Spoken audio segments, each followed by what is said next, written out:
Mental toughness in and of itself is never, ever going to guarantee you a championship.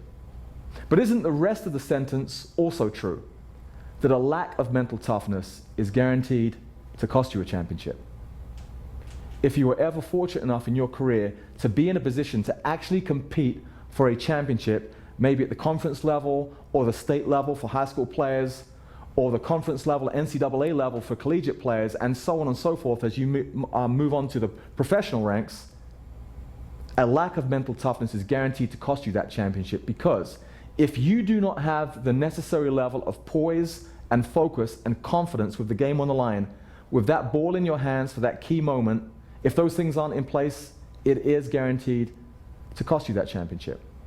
Now, there are many athletes and coaches that subscribe to that belief, and in their mind, they will say that the mental is to the physical as 3 is to 1. Coach, when you look at the importance of mental toughness and mental skills overall, I heard a prominent East Coast NBA coach say very recently that he believes the mental is to the physical as 3 is to 1. And when you look at the crucible of the NBA playoffs, do you think that ratio is about right? Do you think that ratio is off a little bit? Or? I don't know what the ratio is, but I know the mental is far more important than the physical.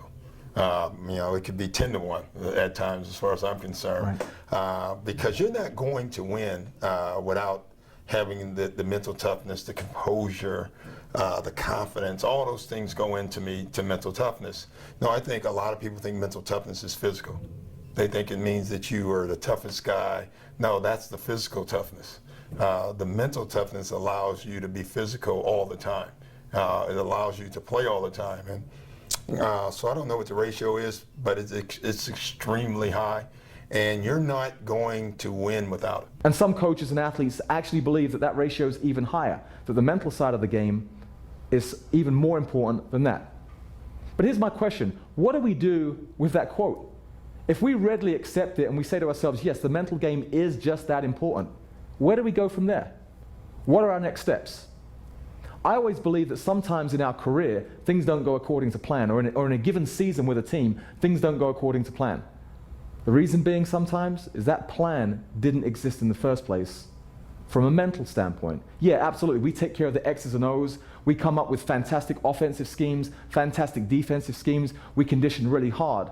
But my challenge for you, for coaches and athletes, obviously for you in this room, of coaches and athletes watching the DVD, is what is the plan from a mental standpoint? How do we actually develop poise? And how do we actually develop focus with the game on the line? And how do we elevate our confidence, particularly when we've made an embarrassing mistake or a case of adversity? It could be a bad call or a no call from a referee. You could have turned the ball over or missed a bunny, an easy shot.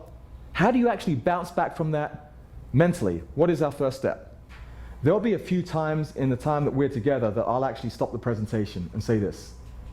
If you forget absolutely everything else that we discuss and we talk about, remember this key point. And already at the start, this early in the presentation, we're at one of those key points right now. If I may, I want to share something that I did share in the introduction connected to mental toughness in regards to a definition, so we can actually start talking about the skills we're supposed to be working on day in, day out. And here are the couple of sentences. When you trace the roots of athletic greatness, regardless whether it's a great individual performance or a phenomenal team performance, you will always find excellence in the same 4 areas mentally every single time. And these 4 areas are called the 4 C's of peak performance.